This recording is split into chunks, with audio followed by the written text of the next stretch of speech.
The massive alien fleet moved through space like a dark cloud of metal and death. 10,000 warships stretched across the void, their hulls gleaming under the distant stars. At the front of this terrible armada flew the flagship destroyer, of worlds, its captain standing proud on the bridge.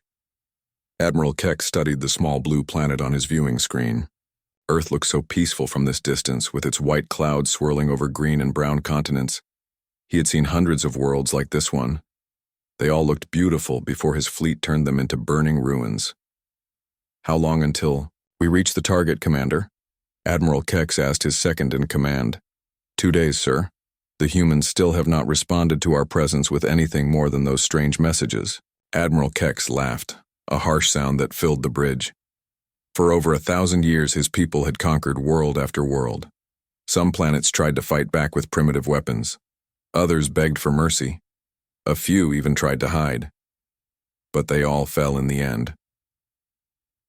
Earth was different, though. Instead of preparing weapons or sending ships to meet them, the humans kept broadcasting the same weird warnings over and over again. On Earth, Captain Ji-hoon Park sat in the deep space monitoring station buried beneath a mountain in South Korea. His team of 12 worked around the clock, watching the approaching alien fleet through their most powerful telescopes and sensors. "Any change in their course?" Ji-hoon asked his communications officer. "No, sir. They are still heading straight for us. Speed unchanged." Ji-hoon rubbed his tired eyes. For 3 days they had been sending warnings to the alien fleet. The messages went out in dozens of languages, plus mathematical symbols and simple pictures. Each warning said the same thing. Earth was protected and the aliens should turn around for their own safety.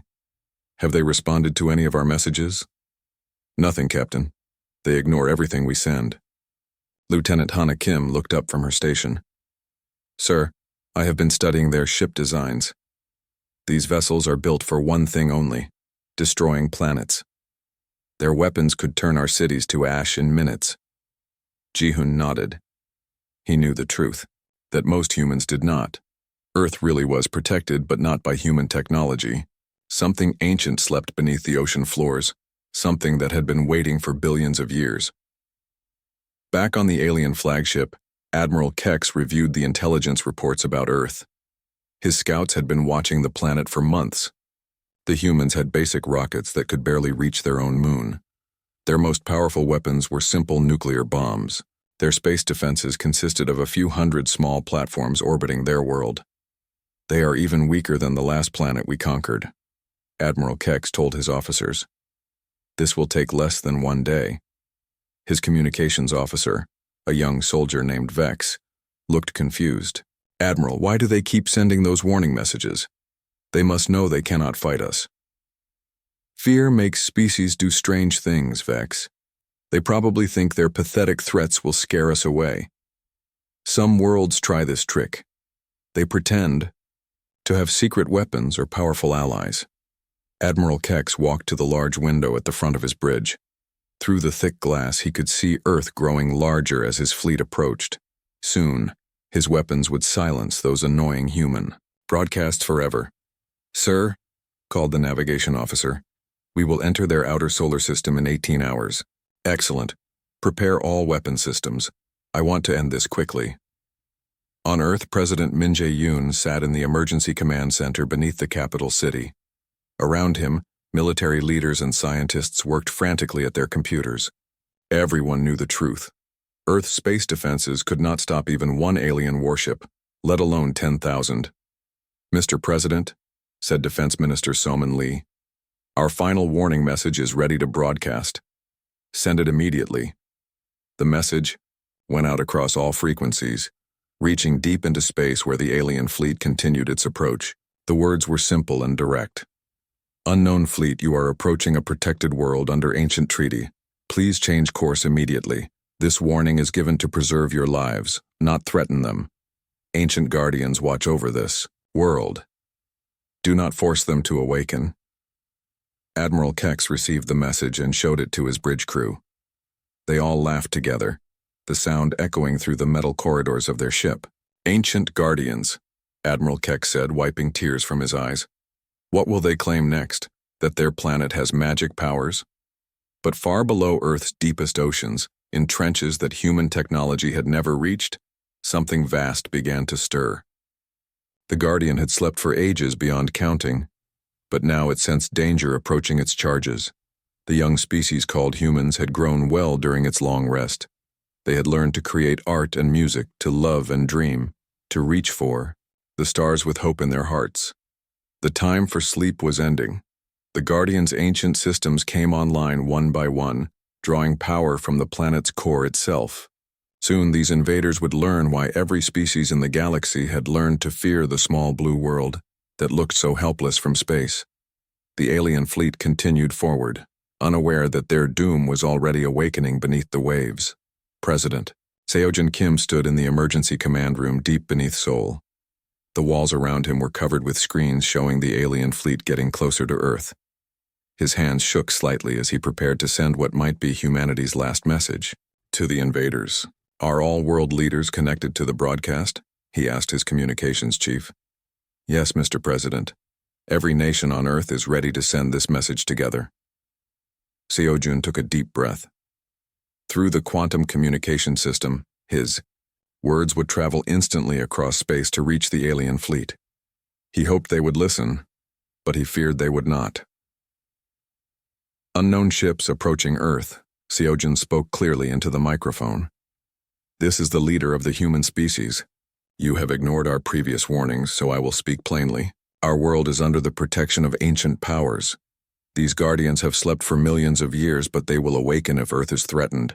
Please turn your ships around. We do not want to see you destroyed. The message shot through space, at the speed of light, carrying with it the hope of 7 billion human beings. On the alien flagship, Admiral Kex listened to the human transmission with growing amusement. His bridge officers chuckled as the translation came through their computers. Ancient powers? Admiral Kex said mockingly. Did you hear that, Commander Zix? They think invisible guardians will save them. Commander Zix, a scarred veteran of 50 planetary conquests, shook his head.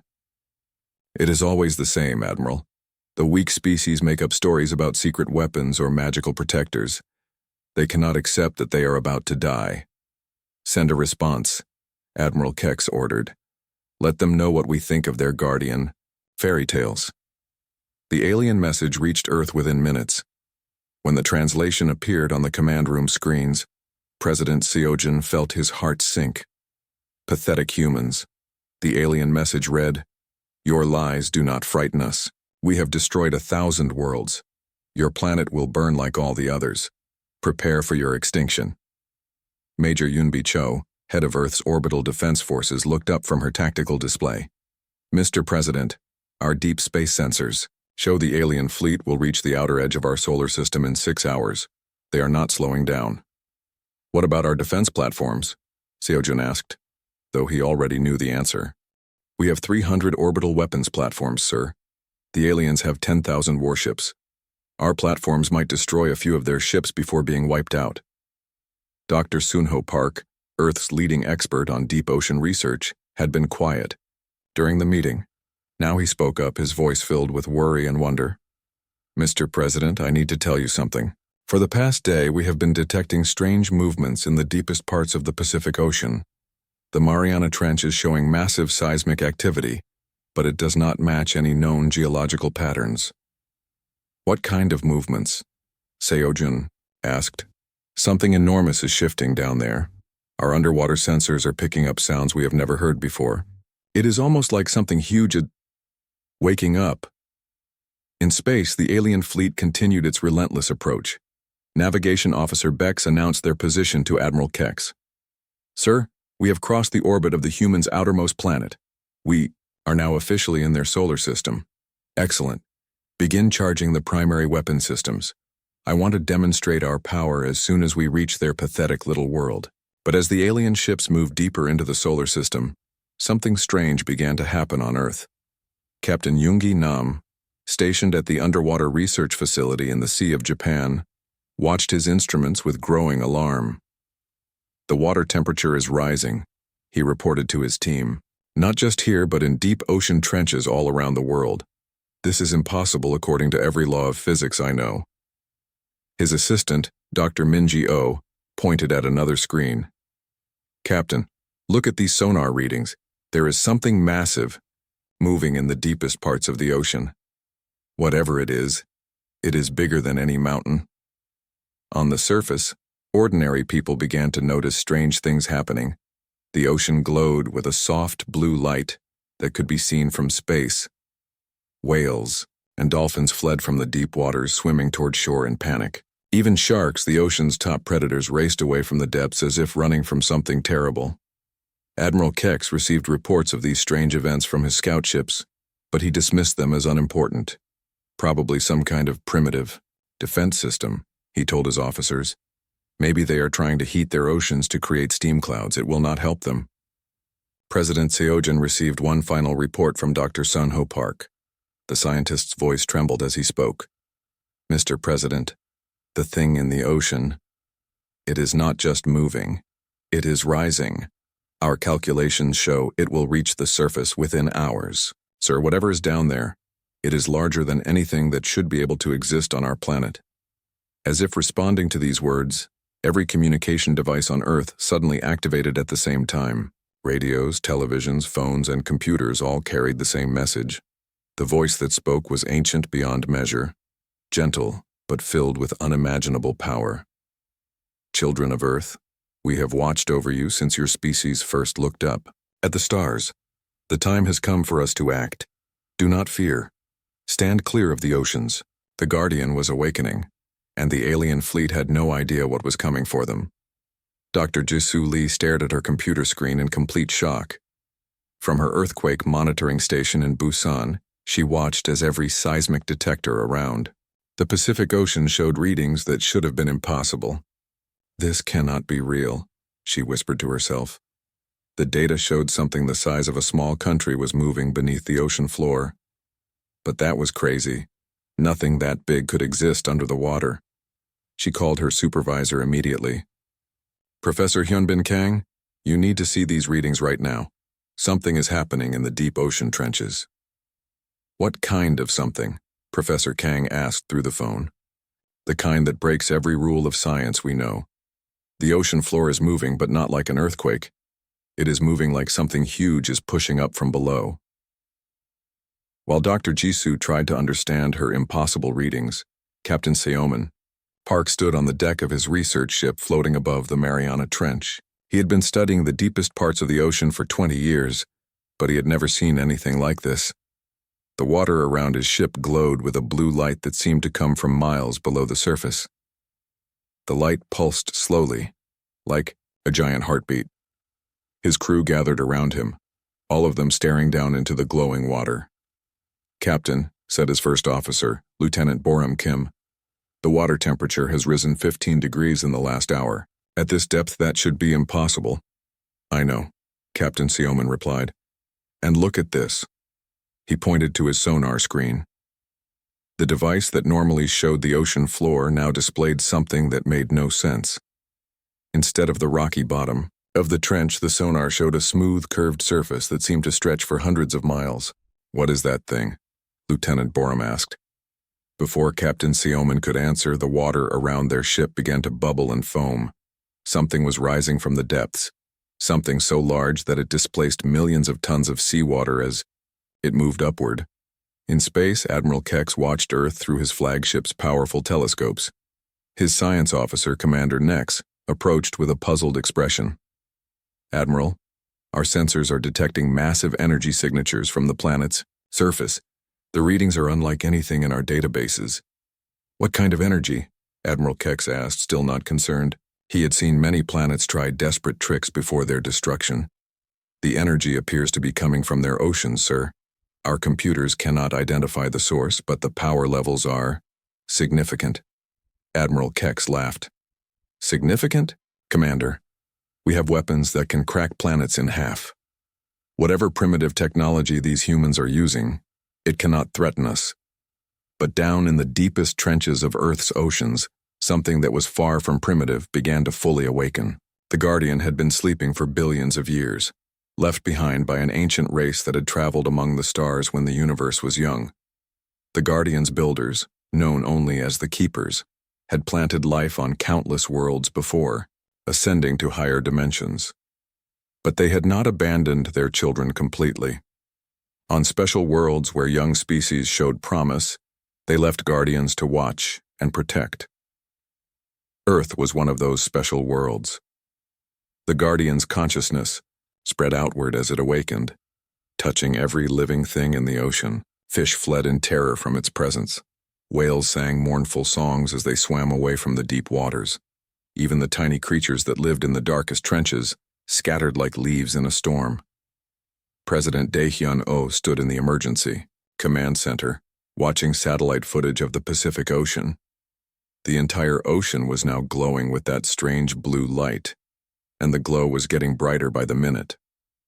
"Sir," said Admiral Yejin Shin, head of the Korean Navy, "we have lost contact with all our ships in the deep Pacific. They reported massive underwater disturbances before their communications went silent." "Are the crews safe?" President Dae-hyun asked. "We do not know, sir, but our satellites show something rising from the ocean floor, something enormous." As if summoned by their words, the Guardian finally broke the surface of the Pacific Ocean. Water cascaded from its form like waterfalls as it rose higher and higher into the sky. The Guardian was beautiful and terrifying at the same time, its body made of materials that seemed to shift between metal and living tissue. It was roughly round, like a small moon, but covered with patterns of light that moved across its surface like slow lightning.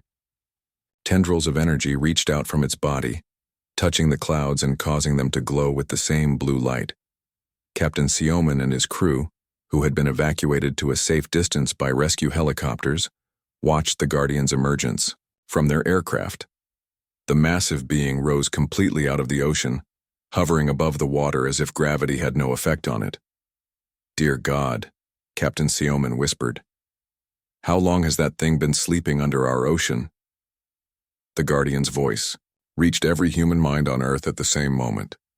It did not speak in words, but in pure thoughts that everyone could understand regardless of their language. "Young ones of Earth, we have watched you grow from small tribes into a species that reaches for the stars. You have learned to create beauty and to love one another.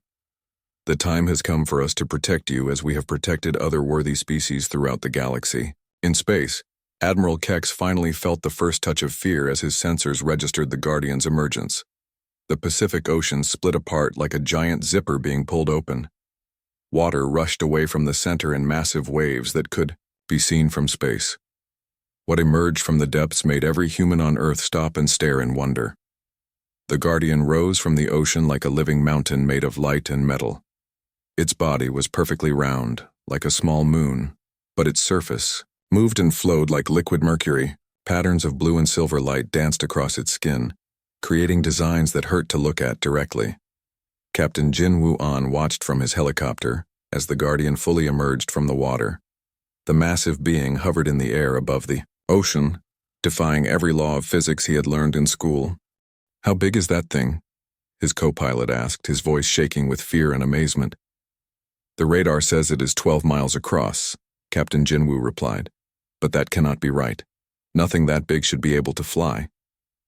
The Guardian's voice reached every mind on Earth at the same moment.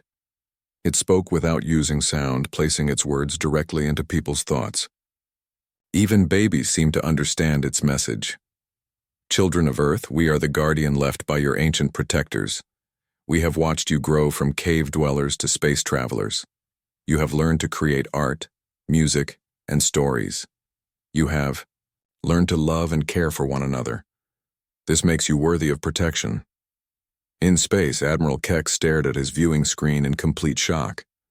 His science officers ran around the bridge, checking their instruments and shouting confused reports.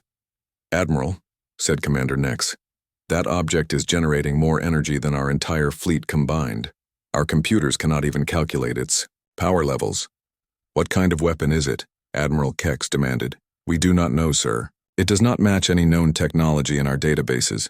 The energy patterns are completely alien to us." Admiral Kex felt a cold fear growing in his stomach, but his pride would not let him show weakness. He had conquered 1,000 worlds.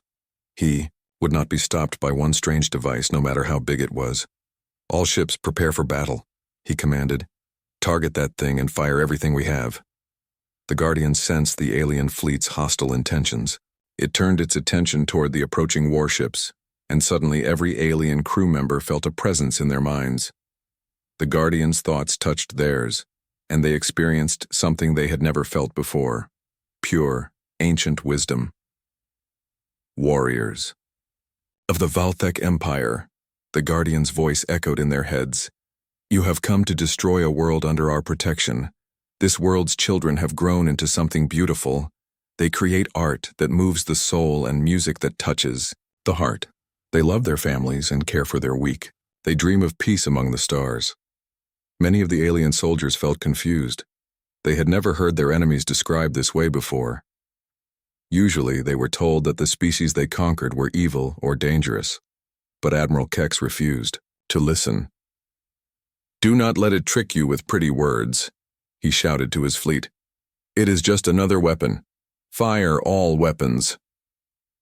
The alien fleet opened fire with everything they had. Energy beams that could melt mountains shot through space toward the Guardian. Missiles that could destroy cities streaked toward the massive being. Exotic weapons that twisted space itself launched their deadly payloads. The attack was so powerful that it lit up the entire solar system. Earth's orbital defense platforms registered energy levels that should have been impossible. The combined firepower of 10,000 warships struck the Guardian all at once, and absolutely nothing happened. The Guardian absorbed every attack without any visible effect. The energy beams vanished when they touched its surface. The missiles simply disappeared. Even the exotic weapons that bent space and time had no impact on the ancient being. "Impossible," Admiral Kex screamed. "Nothing can survive that much firepower." Dr. Heun Song, watching from Earth's space monitoring station, could barely believe what she was seeing.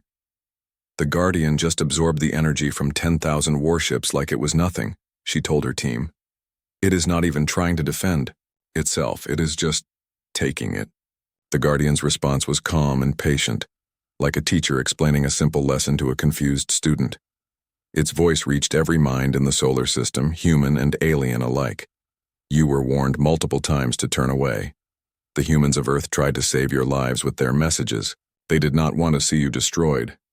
But you chose to ignore their kindness." Admiral Kex felt his confidence crumbling. "What are you?" he whispered. "We are the guardian of this world. We have protected many species as they grew from primitive tribes to spacefaring civilizations. Some became wise and peaceful. Others, like you, chose the path of conquest and destruction." The Guardian began to glow brighter, its light growing from soft blue to brilliant white. The patterns on its surface moved faster, creating shapes that seemed to exist in more dimensions than normal space allowed. "You have one final chance," the Guardian continued. "Turn your ships around and leave this system. Never return. Choose life over death." Admiral Kex looked at his fleet, then at the Guardian, then back at his weapons displays. His instruments showed that his most powerful attacks had not even scratched the surface of the ancient being. But his pride would not let him retreat. "All ships prepare for ramming speed. If our weapons cannot destroy it, we will crash into it."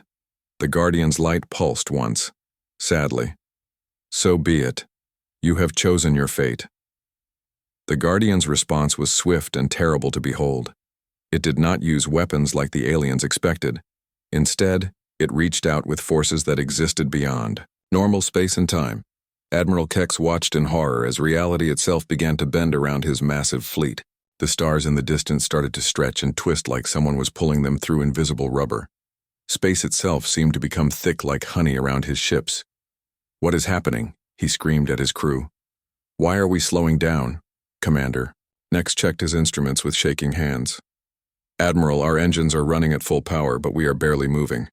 It is like space has become solid around us." "Impossible. Nothing can change the laws of physics." But the Guardian was doing exactly that. Each of the 10,000 alien warships found itself trapped in its own bubble of twisted space-time. The massive vessels that had destroyed entire civilizations now struggled to move even a few feet. On Earth, Dr. Young-Ho Kim watched the battle through his most powerful telescope. What he saw made him question everything he thought he knew about science. The alien ships are not just slowing down, he told his assistant. They are getting smaller. The Guardian is somehow making them shrink. That is impossible, Professor, his assistant replied. Everything about this is impossible. But look at the readings. Those ships are being compressed by gravity fields that should not exist. The Guardian's power reached across millions of miles of space, affecting each alien ship individually. It created tiny black holes around each vessel, but these were not normal black holes. They were controlled, precise, and growing stronger by the second. Admiral Kex felt his flagship beginning to shake as incredible forces pressed against its hull. Through his windows, he could see his other ships suffering the same fate. The mighty warships that had conquered galaxies were being crushed like tin cans. "Admiral," shouted his engineering officer, "the hull is beginning to buckle. These gravity fields are beyond anything we have ever encountered." Some of the alien ships tried to escape. Their captains fired their engines at maximum power and attempted to flee the solar system. But they discovered that the Guardian's influence extended everywhere. The faster they tried to run, the thicker space became around them. Captain Tae-hyun Park, commanding Earth's orbital defense platform, watched through his sensors as the alien fleet began to collapse. "I cannot believe what I am seeing," he told his crew. "Those ships are being turned into nothing." His weapons officer, Lieutenant Ji-won Nam, stared at her display in amazement. "Sir, the Guardian is not destroying them. It is making them disappear. The ships are being compressed into points so small that they stop existing." One by one, the alien warships vanished. They did not explode or burn, they simply got smaller, and smaller until they became invisible points in space, then disappeared completely. The atoms that made up their hulls, their weapons, and their crews were scattered across dimensions that humans had no names for. Admiral Kex realized that his death was coming. His flagship groaned and twisted as impossible forces crushed it. From all sides. Around him, his bridge crew held on to their stations as the floor began to bend upward. "You were warned." The Guardian's voice echoed in his mind one final time. "The humans tried to save you. They begged you to turn away. But you chose pride over wisdom, conquest over peace." "Wait," Admiral Kex screamed. "We surrender. We will leave and never return." But it was too late. The Guardian had given them every chance to choose differently. Now justice would be swift and final.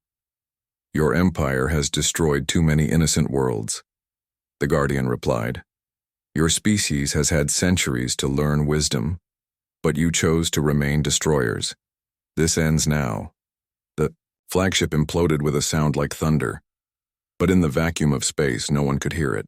Admiral Kex and his crew vanished along with their ship, compressed into nothingness by forces beyond their understanding. Within 60 seconds, the entire Valthek fleet was gone. 10,000 warships that had terrorized the galaxy for centuries no longer existed. Where they had been, space was empty and clean, as if they had never been there at all. President Kyung-nam watched from Earth's command center as the last alien ship disappeared from their sensors. "Is it over?" he asked quietly. "Yes, sir," replied his military advisor. "The alien fleet has been completely eliminated. There are no survivors." The Guardian's light began to fade as it prepared to return to its long sleep. Its voice reached every human mind one final time, gentle and caring like a parent saying goodnight to their children. "Young ones of Earth, you have grown well. You showed mercy to your enemies by warning them away. You chose to preserve life, rather than destroy it. This makes us proud. Continue to grow in wisdom and kindness. Reach for the stars, but remember to help others along the way." The massive being began to sink back toward the Pacific Ocean. As it descended, the water that had been pushed away rushed back to fill the space it had occupied. "Will we see you again?" President Kyung asked, though he was not sure the Guardian could hear him. "We will always watch over you. When you are ready to join the community of Y species among the stars, we will be there to welcome you." The Guardian disappeared beneath the waves, and the ocean returned to normal. But across the galaxy, word spread quickly about the small, blue world that could erase entire fleets in moments. Earth's warnings to hostile species were no longer ignored. They were remembered and feared.